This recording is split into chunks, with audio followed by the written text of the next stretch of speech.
welcome to this episode of Getting High with A-Rye, and I'm your host, A-Rye. Today we have a very special interview with Alexander and Mochi the cat. I'm not saying it right. Mochi the cat, out of Mochi Gardens in Washington State. Hi, welcome to the show. How are you today? Good morning. I'm doing great. Thanks for having me. Yes, as you mentioned, I'm Alexander. We're Alexander and Mochi of Mochi Gardens. Mochi Gardens. All right, you have to start off by telling me about this cat. Yes. This cat is amazing. Let me tell you, this cat, Mochi, she's, my goodness, maybe 5 or 6 years now. She's a tuxedo cat, as you all see. She's pretty much the greatest. She's been a rock in my life for, again, those last maybe 5 or 6 years, and seen through, a whole lot of struggles and things. And, she's just a great pet, and wanted to kind of give some uniqueness to my grow, and having her involved is just kind of perfect. So Mochi is, she's the cat. She's the infamous persona behind the cat you see in the logo. And yeah, I'm happy to have her as a growing partner and protector of the tent. That's amazing. I'm really happy to hear that, like, not all cats are total dicks, like my 2 cats. So it makes yes, me well, I'll add, maybe a little asterisk. She certainly does like to eat the plants, but we'll maybe not, the whole world doesn't need to know that. We'll just take the photos. We'll pose with it. It'll be fine. But in the secret, absolutely, she's a little bit of a devil. But we won't focus on it. I think they all are. I know, that's just a cat. I don't know. I'm still obsessed, but they're total dicks. Mm-hmm. Okay, so will you start off by telling me just a little bit about yourself? Sure thing. Yeah, so I've been growing for about 8 or 9 years. I'm a medical patient. I've got a personal grow, and I've got a cat named Mochi. We grow together. Anytime I'm growing, I'm always trying to see if I can grow for quality, and if there's a way to be eco-friendly and environmentally conscious. That's definitely something that I'm looking for as well. Yeah, I'd say that kind of covers it in a sentence. Okay. How'd you get into growing cannabis? Sure. I had a friend who kind of showed me the ropes. We got started in his garage, just growing up out of a couple tents. Really small setup, nothing too complex. Did that for maybe a year or two. Then after that, actually did a commercial setup, set up a full commercial operation. Did that for about 3 years. Good success there. Had a lot of fun. Grew some good cannabis there. Took a little bit of a break, maybe about a year or so. And then the last 3 to 4 years, I've been kind of focusing on a personal grow, very experimentational, really trying to figure out what's needed to be dialed in order to give me the quality cannabis that I'm looking for. And all that kind of coming together for about 8 or 9 years of experience. And I'm looking to kind of fill my life with more. Your plants, they look absolutely gorgeous. So you're doing a great job. Oh, thank you. So are you dirt or are you hydro? Sure. So, I do run both. As far as, dirt and hydro goes, I like to run soil for outdoor and then match that with organics. So again, soil, outdoor, organics, and then hydro, I like to run indoor with synthetics. So hydro, indoor, synthetics. And what I've noticed with each of these, with soil, I'm really getting good flavor. I'm able to feel a little bit more environmentally conscious as far as, growing in soil, growing outside, no synthetics there. And then I don't have to worry about flushes, which is super helpful.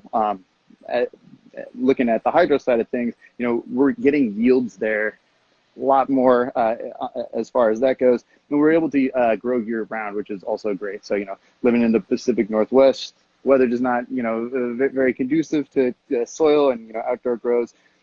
So there's that piece. And then with hydro, I am able to feel a little bit, environmentally conscious there, growing with cocoa as opposed to rock wool. So, rock wool, see Grodan products, they're great for hydro.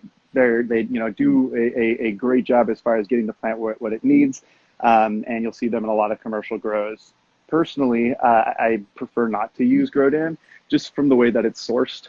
So looking at it for those that aren't familiar, it's essentially a substance that almost looks like a sponge, but the fibers are much smaller and kind of tightly wound. And what happens is the roots are able to kind of grow through that. It's a great medium. It helps with wicking. Great from, again, a hydroponic kind of growing perspective.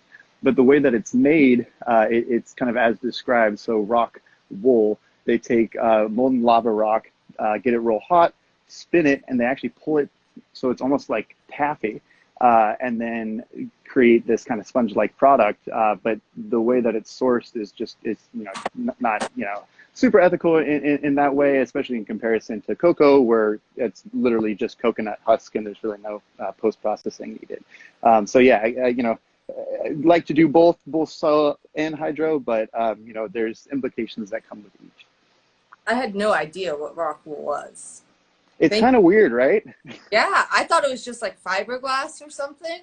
It feels like it. Yeah, if you're handling it for too long, it'll definitely bite you. Yeah, so I had no idea. That's insane. So you just do indoor and outdoor. Is it like equally split, or do you do more than the other? Yeah, that's correct. So I would say that it's a little bit more split towards the indoor. And again, that's just nature of the Pacific Northwest weather. It makes it difficult to grow year round. Spring and summer we'll run outdoors, careful at the end of the season with moisture content in the air, a lot more precipitation at the end of the year as well, and then running indoor year round. Do you start with seeds or clones? Sure. So I prefer to run clones for the higher success rate per unit, if you will, as compared to germination rates with seeds. So, you only kind of really get one shot with the seed. With clones, I guess one shot per unit still, but you can always keep on taking them from the mother. It's just a little bit easier there. Yeah, I learned about seeds and clones. Like, I thought every single seed was practically the same thing. Nope, not true at all. They're different bees for sure. And my goal is to provide dispensary level flower for myself, and that includes having a variety of strains to choose from in order to meet those needs. And so that does mean that I need new genetics from time to time, so I must start seeds from time to time, accordingly. But because I primarily run clones, I do have to set up a unique microclimate for my seedlings, and that's a little bit of just extra work. The Pacific Northwest climate, despite outside humidity being relatively high, the inside is actually typically closer to 30 or 40% relative humidity. So that means I'm, ending up to having to adjust and create some type of, small tent microclimate, all to, create these seeds, make sure that they're, on past germination. And because it's not something that I'm doing year round, it's a lot of investment for almost a one-off, if you will.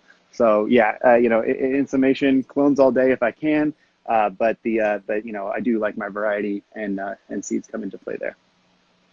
So do you know much about the laws in Washington State, like regarding medical cannabis and growing cannabis in general? Sure. Yeah. Well, that's actually a great transition. So, thinking about clones and seeds, one of the things in Washington State, there are no clones in stores. So this actually used to be a thing. You used to be able to go to a regular medical dispensary. You'd be able to buy your flower as long as with other products as well, and then also be able to purchase some clones in store. Since they passed a bill, I want to say in 2016, it's I-502, essentially they have made it so that you can't get clones in stores. And so the only real way to get new genetics is, buying from your local seed bank and, having them shipped to you, or going to a neighboring state such as Oregon, where the laws are a little bit different. So that kind of is another blocker, another reason why sometimes you'll need to run the seeds instead of the clones. And yeah, just interesting. Each state is different, so it's it's interesting to see that. Crazy different. Like, I didn't even know you could buy clones in store any state at any. It's real cool to see. Just being able to see flower all packaged up in again, each state has their different regulation. Some it's all in a perfect prepackaged jar. Sometimes it's in the giant mason jar, but being able to see the finished product alongside the clone is just, there's something neat about that. That's incredible. It sounds perfect. That's like a dream state. And they changed that law and just made it where you can't buy them at all? That's correct. So, and I think that if I think about it, the specific the piece there is you can grow legally as a medical patient. That's what I'm doing. That's what you're seeing here pictured. The piece, you're either a home grower or you're a producer, essentially. And so to be a producer, you're then going through all of this, regulation, making sure that you're, properly licensed, things are getting tested, at 5-pound quantity and that kind of thing. So there's a whole lot of extra work that kind of goes into it. And that's kind of the distinction as far as I'm, as far as I understand. Now, in the future, it would be awesome to be able to just, get that from a dispensary, or even be able to, have it so that you can, work with other medical patients and, grab clones from them as well. Okay. But so it's very bizarre about the clones. I just don't understand. So walk me through your typical day at the grow. Like, what do you start off by doing? Sure. So, I always focus on kind of whatever is going to give me the most anxiety, right? So if there's something that's going to be flowering, definitely going to see my attention first. You'll see this tent here is flowering. So this is the first tent that I'll check each day. Making sure that, things are good, looking at, pH and EC levels of the water, of runoff, making sure that, everything's dialed in there, adjusting those nutrients as needed. And then I'll kind of follow up with, close inspection, careful training, and then transition to the veg tent where, I'm running clones and then vegging plants that are in preparation for flowering of the next cycle. Generally, the kind of day-to-day is not too, laborious, but the transitions as plants come out of flower and are hung for drying, as plants finish veg and go into their bloom tent, these are the times where more work is seen, where it's a little bit more of kind of more than a day-to-day maintenance kind of 10-20 minute kind of check-in, and a little bit more involved work. Do you have different tents for each stage of the plant? I do, and I'm experimenting right now. So there's different things that I'm trying. As a general rule of thumb, I've found that cannabis will fill any space that you give it, and so there's two things to pay attention to there. As I've found, one, what's it growing in as far as its container. So if it's a real small container, not going to be able to get too big. If it's a bigger container, its roots are going to be able to get a little bit bigger, and it's going to be able to fill out the space a little bit more. Same thing with the tent as far as the environment goes. If you're growing in, a 2x2 by 210, it's real small, that plant's just not going to be able to reach. I like to think that they can almost see where the tent is, and then they reach out towards it. And you can really see it in the kind of beginning of bloom and, end of veg when these plants are really popping off. They'll reach out to the ends of the tents and then really kind of fill those out. So it's experimentation. I like to see different things. Space is obviously a limitation. I don't have, 10,000 square feet of warehouse, so that would be fantastic. So it's kind of a hybrid of working with what I got, experimenting, and kind of keeping track of things so that I'm moving forward net positive. Do you have like a favorite strand that you've grown? Favorite plant? That's really hard. It's funny because favorite strain's a little bit of a difficult question to ask as far as growing them. I love my variety. Gorilla Glue #4 is probably my favorite strain, but it's almost the second question you asked, favorite plant to grow, is something that that's almost easier to grow, because you get the finished product. That's always great. It's a little bit of the goal, almost all of the goal, but part of why I like to grow is the experience and the relationship that you have with these plants. And growing these plants is fun. Some of them are not fun for sure, but some strains are definitely fun in particular.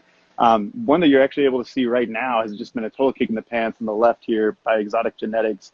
It's the Rainbow Cakes. Let's see if I can move the camera here just a little bit. And it's just a beast. I love it. It's huge, and I'm super excited to see how it's going. I believe the lineage is Rainbow Chip S1 crossed with Tina. So that should be pretty fun. And it's just a huge plant. That, and I've grown Orange Kush Press before, and that was also just a big old plant, very hardy, real strong. Lots of fun there. So do you like sativas, indicas, or hybrids the most? Great question. I definitely prefer probably indica, and then indica hybrid. I've found that sativa, it can kind of actually put me into a little bit more of like a manic state, kind of increase anxieties, and generally, as a medical patient, I'm kind of seeking more off the sedative effects, things that are more relaxing in nature, and that kind of thing. And some of the sativas are just a little bit more energy than I'm particularly looking for. And so for that reason, indica hybrid is kind of what's a little bit more my speed. Yeah. See, I have like the opposite. I want that like up high. If I smoke indica, I'm like laying on the couch, just not doing much at all. Hit that snooze button, right? Yeah, sativa's like my fave. How do you control your humidity in your tents? Sure. So, as a home grower, I don't have access to commercial funds. So unfortunately, that means I don't really have, the kind of commercial dehumidifiers that you'll see in commercial grows. And, one day, right, it's something that I would definitely like to have.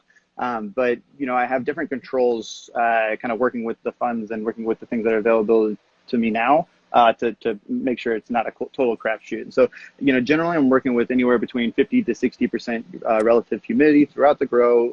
It'll go sometimes a little bit higher than that in veg, not too much lower than that in bloom. You do want to have a little bit more humidity in veg and a little bit less humidity in bloom. And so ways that I kind of play with that variation is, I'll do strategic defoliation of kind of the center of the plant. Each branch thinks it's the only branch. So it's like, let's grow leaves in every direction. But when you're growing bushes, as you see in front of us, there's going to be a lot of congestion in the center of the plant as a result of all four directions of each branch growing a leaf and all that kind of thing. And so by, again, it's very strategic. You don't want to take too many of these leaves out. You can see a ton of leaves on the plants and they're, very healthy and kind. But by removing these leaves, more airflow is able to come through the plant. And then I have a ton of fans, as you're able to see as well. I've got a bunch that you're able to see kind of around, and then might be able to do another video later on. I've got a bunch of fans that are positioned underneath the plants, helping with airflow below.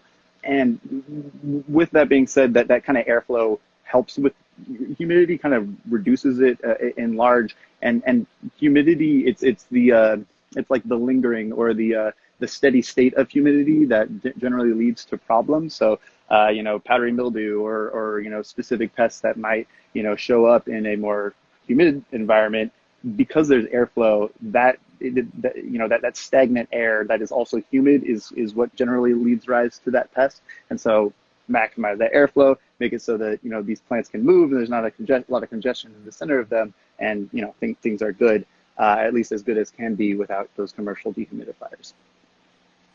So what do you keep your humidity levels at, roughly? Does it just change throughout its life?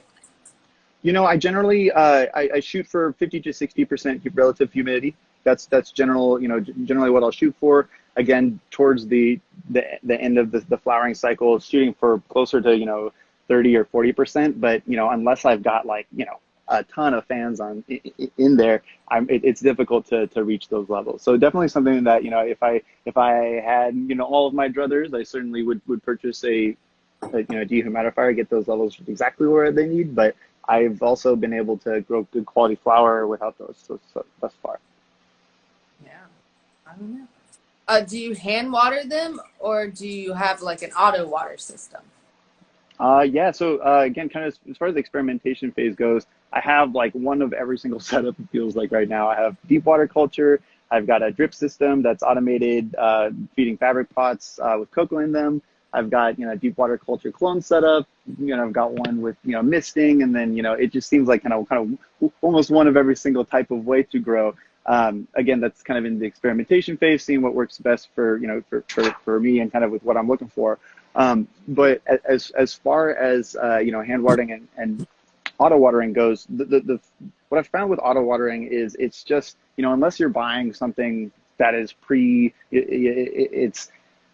it's a pre-packaged. I think like the Floraflex comes to mind there of as far as like automated drip systems. It's really difficult to get even control. I'm really big into DIY and kind of making things myself. I feel like you get a better understanding of the system, and it's generally a good amount less expensive as well. So what I've found with my automated drip system is that some plants will receive a little bit more water than not, and I feel like also with the automated drip system, it almost encourages a state of complacency with your plants, where it's like, oh, it's automated, you don't need to take a look at them.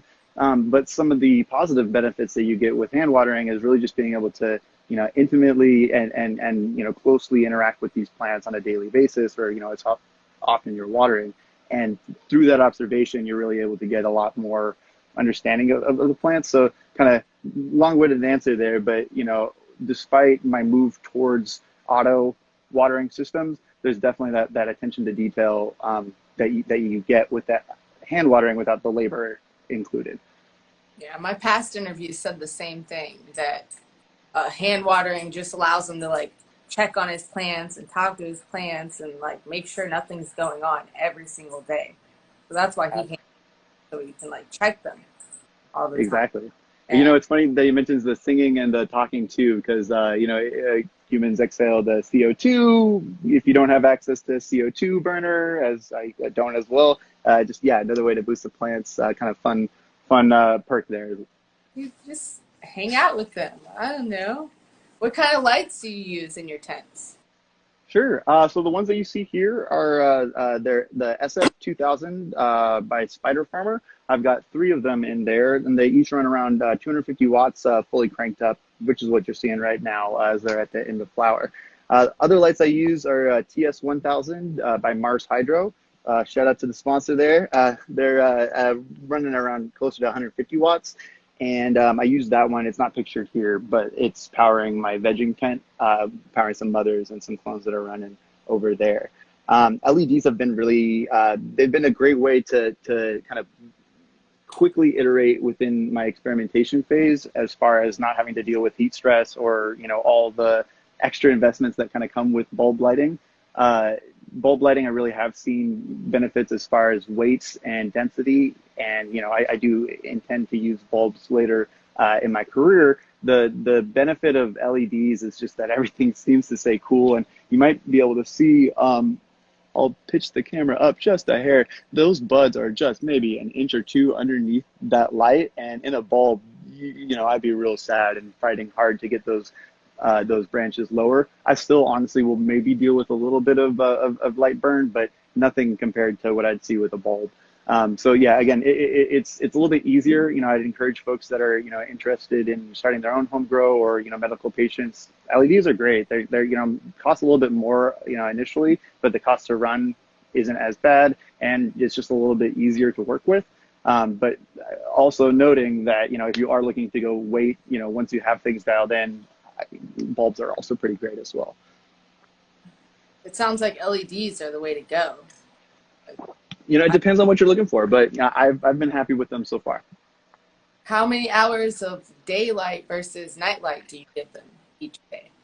Sure. No, that's a great question as well. It depends on kind of which cycle or which, where they are in the cycle. So looking at this tent, there is the tent that's flowering, and so they're seeing 12 hours of light during the day and then 12 hours of darkness during the night. And what we're hoping to do here is mimic the sun, and mimic the sun specifically kind of at the end of summer, kind of beginning of fall, matching what it's doing in the sky there as a way to induce the plants to begin their flowering phases. As opposed to veg, when we're kind of getting these plants bigger, they're running in 18 hours of 18 hours daylight and then 6 hours of darkness. And again, we're mimicking the sun there, but it's closer to the sun patterns of end of winter, early spring. That's really telling that plant, hey, no need to flower. Put all of your resources into getting big and strong, and then come really whenever I think that things are looking good and ready, we'll then switch it into 12-12. That will induce flowering, and a couple weeks later we'll see some flowers start to appear. Do your lights just shut on or shut off and then come on, or is it like a phase where it like mimics the sunrise and the sunset? Yeah, that's a very good question as well. I've worked with lights in the past that do have that sunrise feature. It's something that you pay for, and it's something that it's certainly great. I haven't grown under that specific setup enough, and then been able to do a cross comparison to say personally what I've seen as far as the difference goes. But again, as much as you can mimic the sun and give them their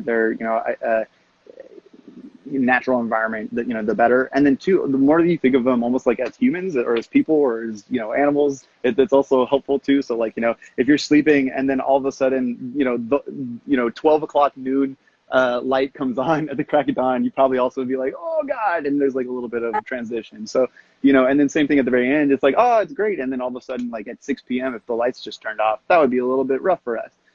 So things that's where I would kind of see there's benefit there. But yeah, these ones just turn on and off. Yeah. Okay. I mean, I can see the benefit of having a sunrise and a sunset, but like you said, you're probably going to have to pay a lot more for that. Oh. Definitely. Yeah. And one other thing that I've been, I actually just kind of finished my experimentation with it, but it just, bears I thought to mention, one of the things that I've been trying with veg is running an 18-6 schedule. but running it in, micro iterations of 3 hours on, 1 hour off.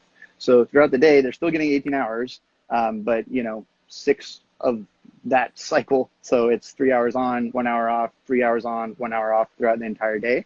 Now, this is definitely something that's pretty weird, but as long as they're getting that strict 18 hours of sunlight and 6 hours of sleep, they're going to stay in veg. And actually, it's really more the sleep that is a cue to switch them into flowering. So as long as you're keeping, I probably wouldn't go more than, 10 hours of sleep if you're really trying to keep them in veg. They'll stay in veg. And the kind of thought behind breaking up these sleep cycles is there's been some evidence to suggest that during sleep cycles, stretching occurs. And so by increasing the sleep cycles that you get per day, you essentially get more stretching events. And, one other benefit that I kind of found in practice in running this light cycle is that you also get more foliar feeding opportunities. So, generally foliar feeding is a great way, especially during veg, to, help boost growth and, not totally blitz the roots with, whatever nutrients you might be using. And so by giving them more sleep events, it gives those plants the time for nutrients to be, absorbed, uptake by those plants without, having light burn or any of the things that you'll see when spraying kind of during the day. So you just break up the whole light cycle. Exactly. And I recommend it. Anybody that wants to try that, it's switching light cycles is certainly harmful or stressful to the plant. So, if you're, starting out and you're doing, 24 hours with germination, and then you're switching to 18/6, and then you're, maybe switching to this, 3 hours on and 1 hour off schedule, and then later also switching to flowering on the 12/12, that's a lot. And so kind of breaking that off across multiple grows has been something that's been helpful for me, so I can really understand the benefit of each thing without, really stressing out one particular plant. Very interesting. Have you had to deal with any pests in your tents? Sure. So, that's something that I we've had to deal with from time to time. It's not something, luckily, that we deal with, all the time, but it is something that comes up, especially as you move into a new place. If you may be renting or that kind of thing, you don't really know what's going on, in the past. So, we run integrated pest management, or IPM, to control for pests, and that really starts with keeping a clean workspace. Every single day as part of the typical routine, making sure at the end of the day that things are clean, swept up, and tidy really helps from a pest control standpoint. And then we'll follow up with other particular routines using neem oil, using other organic oil-based products that essentially do different things. And together, the control is accomplished, through each thing. So, for instance, neem oil coats the leaves and helps form an extra layer of cuticle around the plants that helps pests not. It's essentially a little bit of an armor, and the pests can't go through.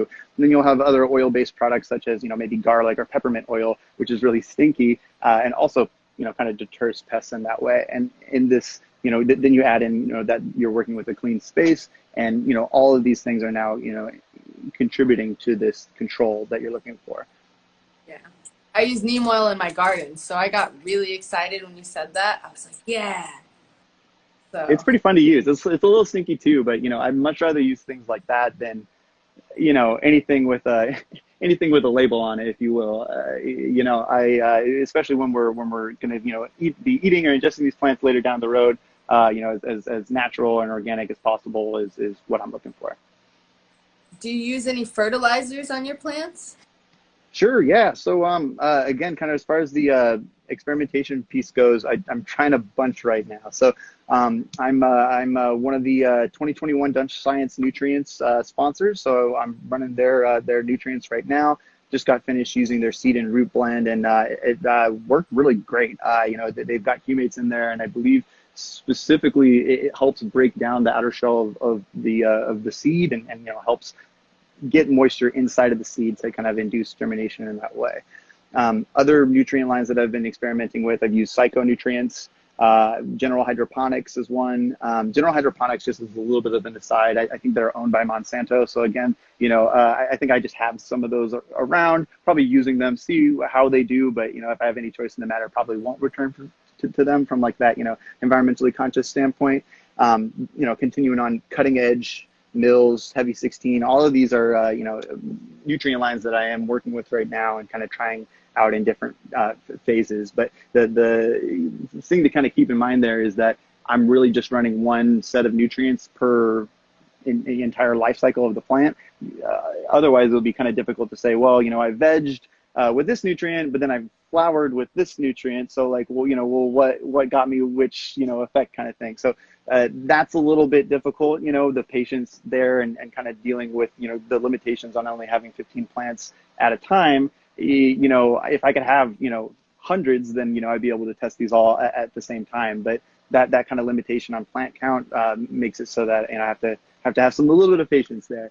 And then I'd say, two things that I call out as far as products that have been tried and true for me that I've been using over the last couple of years is the Mycorrhizae by Great White and Moab, or I think it's Mother of All Bloom is what it stands for, by Mad Farmer. They're distinct products that they do completely different things, but each in their own realm have really held strong. Mycorrhizae helping with root development and helping create good symbiotic relationship between the roots, the soil, or whatever media that you're living in. That's definitely something that's helpful there. Also actually helpful for fighting against root rot and other things in a deep water culture setting. And then the other side is Moab, Mother of All Bloom by Mad Farmer. This stuff is freaking crazy. It is hot as all hell, and I've had to use maybe like an 8th recommended dosing to actually have it be dialed in without burning the plants. But it shines, and it's been something that I've been using mixing with other nutrient lines, and obviously having to lower the main nutrient line I'm using as I add in this additive. It's a flowering phosphorus forward additive, but it really makes these ladies pop, and I've been happy with it thus far. Sounds awesome. Are you only allowed to have 15 plants in like complete, or are you only allowed to have 15 flowering plants? Great. Now, yep, good distinction there. So it is 15 flowering plants, and so you'll see there are 10 plants here, but I do have additional plants in another tent. And the way that kind of works as far as the legal piece goes, it's flowering. So once they're flowering, they are considered a cannabis plant. And then prior to that, I don't know what the exact distinction is, but I would be understood like that it's hemp. When you're growing from seeds too, it could be, especially if they're regs, male or female, and there's no penalty or counts incurred for a male plant. And so by kind of keeping them in veg, we as gardeners essentially, by nature of the process, during veg, generally these plants aren't going to show their sex. And so it kind of helps us in that realm. And then, by the time these are finished, I'm able then to, switch those other plants into bloom. They then show, their sex signs, and, we see that they're female, make sure that count is at 15, and essentially, continue on for a continual harvest. And, that continual harvest is the way that I'm hoping to, really become subsistent, such that I never have to go to a dispensary again. Prices at quality flower here in Washington are, real steep. So, that's part of that as well. And, being able to just grow that quality flower year round is really only accomplished by having that, one goes in and the next one's out. Just has to keep going. That's awesome that you can have 15 flowering plants but still be growing other plants. And I didn't know about that at all until my first interview. I just thought it was like, that many plants. Mm-hmm. In Canada, it's like 6 plants you can have, or 4 or something, but it's flowering. So you can grow more than that, but you can only have 4 in flowering. Mm-hmm. Yeah. That's awesome. I really think that those laws are great. Honestly, get rid of them all, make it so that we can, have not a ton of, legal involvement as far as our growing. That would be awesome. But I do appreciate the flexibility that we as gardeners get as medical patients, being able to have that continual harvest kind of piece. But then also too, as growers, it's not just that, we get to, grow our own medicine, but, it's unless somebody's really doing it for us, it's something that you have to kind of keep up with. And it's a little bit of a longer cycle. Starting from scratch, it can be, depending on how long you're vegging for and flowering for, it can be upwards of, even 180 days or 6 months before, you're planting your seed and actually being able to consume that flower. And so with that being said, it's, there's definitely value that I've got being able to try these different strains and be able to get that quality and weight there. I'm drifting off of the question. Could you help me with that one more time? Would you be able to repeat that? Wait, what, the question? You mentioned something on specific flowering laws. That was it. I just caught Yeah, myself. So question. the You did. the piece that we that I really like, because it's such a long process, almost 6 months.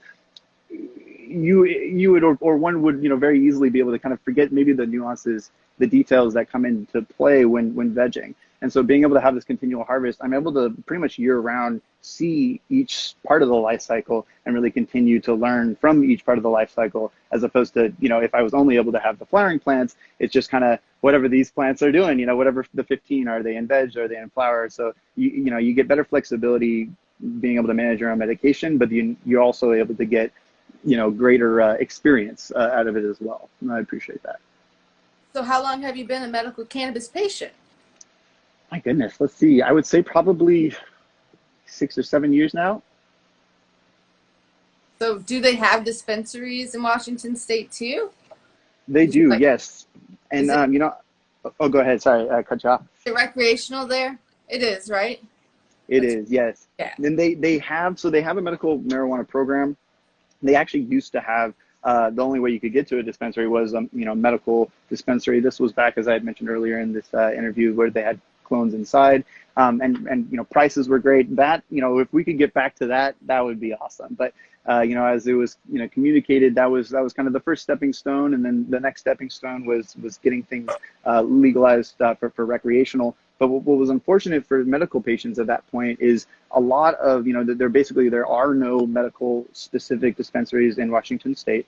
There are rec stores that have medical licenses, and you're able to get a small discount, but it's really nothing compared to what you're able to get before, and the kind of care and individual relationships that you have with folks is a little bit different now as well. So I again look forward to those days where it's a little bit less commercialized, and we can get back to helping medical patients.